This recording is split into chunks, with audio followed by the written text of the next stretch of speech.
Então, primeira coisa, a gente vai definir o que é o trabalho, tá? Na física, o conceito de trabalho ele implica na transferência de energia de um sistema para o outro.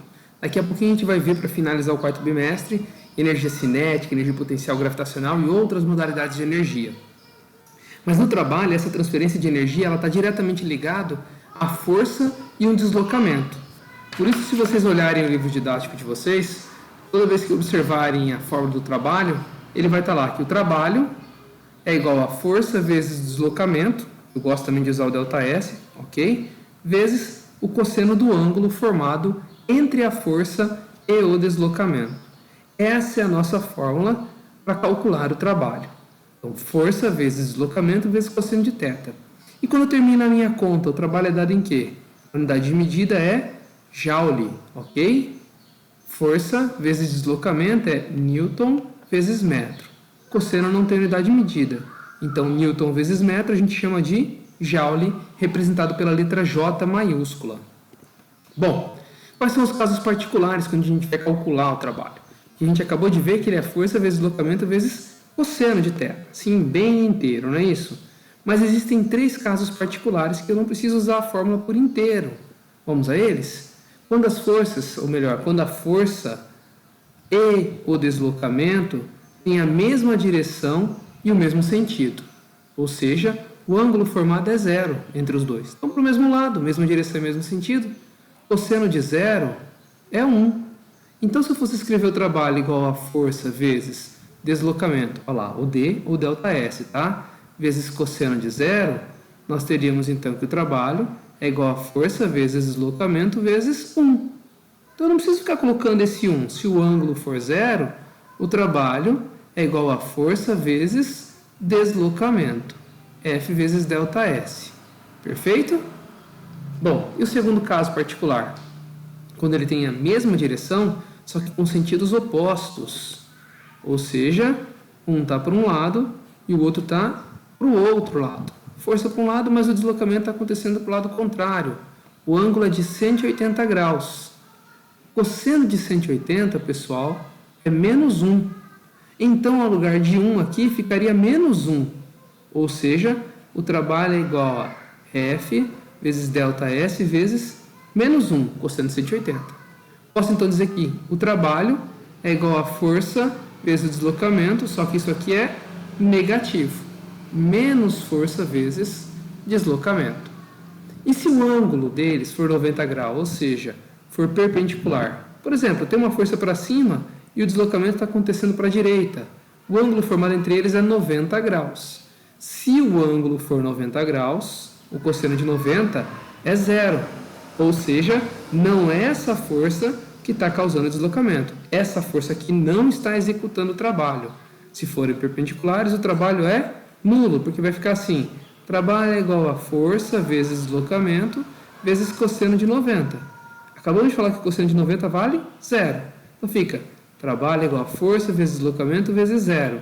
Qualquer número vezes zero vai dar zero. Perfeito? Então, se for perpendicular, o trabalho é nulo. A última coisa que eu gostaria de comentar nessa primeira partezinha, pessoal, é que o trabalho independe do caminho, ok? Não importa se eu saí do ponto A e fui direto para o ponto B e causei um determinado deslocamento, ou se eu fiz esse caminho todo torto, do A para o B. Me interessa só os pontos iniciais e finais. Por isso aqui aparece na fórmula, e eu gosto de utilizar, como ΔS, deslocamento. Lembrando que ΔS, lá do primeiro bimestre, é S final menos S inicial. Então, só interessa de onde saiu e aonde chegou, independente do caminho percorrido. O caminho não importa no caso do cálculo do trabalho, porque para o nosso deslocamento, nós não levamos em consideração a distância percorrida, só o deslocamento. Ponto final menos ponto inicial. Beleza, pessoal? Ainda sobre o trabalho, nós podemos dividir em 2 tipos: trabalho motor e trabalho resistente. Qual a diferença entre eles, do modo geral? Bom, a diferença entre eles é o sinal.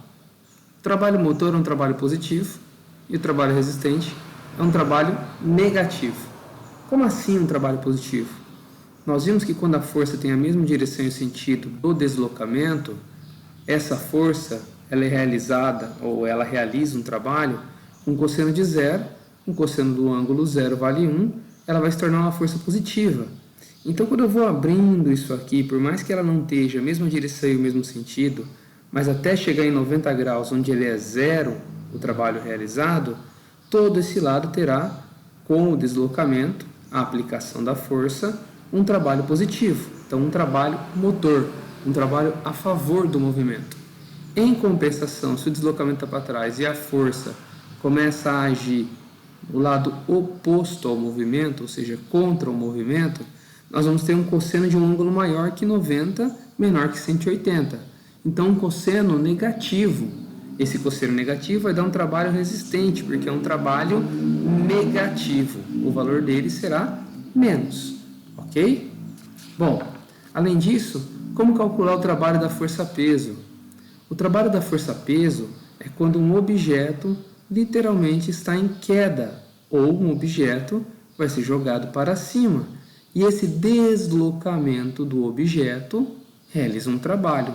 Como calcular o trabalho? Bom, a gente já sabe que o deslocamento e a força, nesse caso aqui, vão ter a mesma direção e sentido. Neste caso aqui, o deslocamento está para cima, enquanto a força está para baixo, não é isso? É a força-peso tentando trazer ele para baixo. Aqui vai ser um trabalho resistente, aqui vai ser um trabalho motor, perfeito? Mas, de um modo geral, a gente calcula como força vezes deslocamento. Positivo se for motor, negativo se for resistente. Mas quem é a força nesse caso que está agindo? É o peso, não é? Que a gente acabou de falar. Se a força é o peso, no lugar da força eu posso colocar o peso. E o deslocamento? Quem é o deslocamento? É a altura que ele vai cair ou a altura que ele vai subir. Então, peso vezes altura. Será que vocês lembram como calcula o peso? O peso é massa vezes gravidade local. E a altura está ali. Então, eu posso calcular o trabalho como massa vezes gravidade vezes altura, o trabalho da força-peso. Lembrando, se o objeto estiver caindo, é a favor do movimento, então vai ser um trabalho motor. E se o objeto estiver subindo, o peso está agindo contra o movimento, por isso vai ser um trabalho resistente. Beleza, pessoal? Como calcular o trabalho através de um gráfico? Bom, se nós temos um gráfico de força por deslocamento, ok? De um objeto, e esse gráfico é representado de qualquer forma, vamos supor assim, nós temos como calcular o trabalho executado durante a aplicação dessa força. A área da figura geométrica formada, ela é equivalente ao valor do trabalho. Então, se eu calculasse a área dessa figura geométrica desconhecida aqui, eu teria o trabalho somado com esta área da figura geométrica, sempre formando ela com o eixo X e, quando possível, com o eixo Y, ok? O detalhe é que a área da figura geométrica acima do eixo X é um trabalho motor, enquanto a área da figura geométrica abaixo do eixo X é um trabalho resistente. Mas note que essa figura geométrica é completamente diferente daquilo que vocês estão acostumados. Por isso a gente vai fazer o cálculo de áreas de figuras geométricas que vocês já conhecem, como um retângulo. Bom, aqui eu tenho x e aqui é a força aplicada. Como eu calculo a área de um retângulo? A área do retângulo é a base vezes a altura. Daqui até aqui a base, daqui até aqui a nossa altura, ok? Então vamos dar os valores, por exemplo, aqui 5 e 3. Se eu fosse calcular o trabalho seria a base 5 vezes a altura 3. Trabalho de 15 joules. Bom, essa aqui é a área da figura geométrica retângulo. Vale para o quadrado também, que é lado vezes lado, ou seja, base vezes altura. Se for um triângulo, bom, se for um triângulo, nós teremos base de novo, não é isso? Vezes a altura, só que dividido por 2, porque é meio retângulo ou meio quadrado. Então, a área do triângulo é base vezes a altura, dividido por 2. Se eu desse valores de novo 5 e 3 aqui, por exemplo, nós teríamos o trabalho igual a 5 vezes 3 sobre 2, 15 dividido por 2, 7,5 joules. Ok? E para fechar, o trapézio, ou tão temido trapézio. Imagine uma coisa mais ou menos assim. E eu vou ter dois valores, por exemplo, aqui 3 e aqui 5 e aqui 2 para não confundir. Então, no trapézio, a área é dada pela base maior mais a base menor vezes a altura dividido por 2. A base maior é daqui até aqui, tudo isso, 5. Mais a base menor foi só daqui até aqui, do 0 até o 3, ou seja, 3. E a altura? Bom, nesse caso a altura é 2 sobre 2.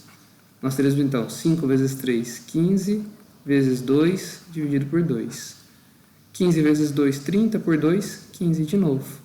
Ok? A área é 15, então o trabalho é de 15 joules, porque eles são equivalentes. O valor da área é o valor do trabalho. Lembrando que isso aqui era um gráfico de força por deslocamento. Força por deslocamento. Beleza, pessoal? Até a próxima.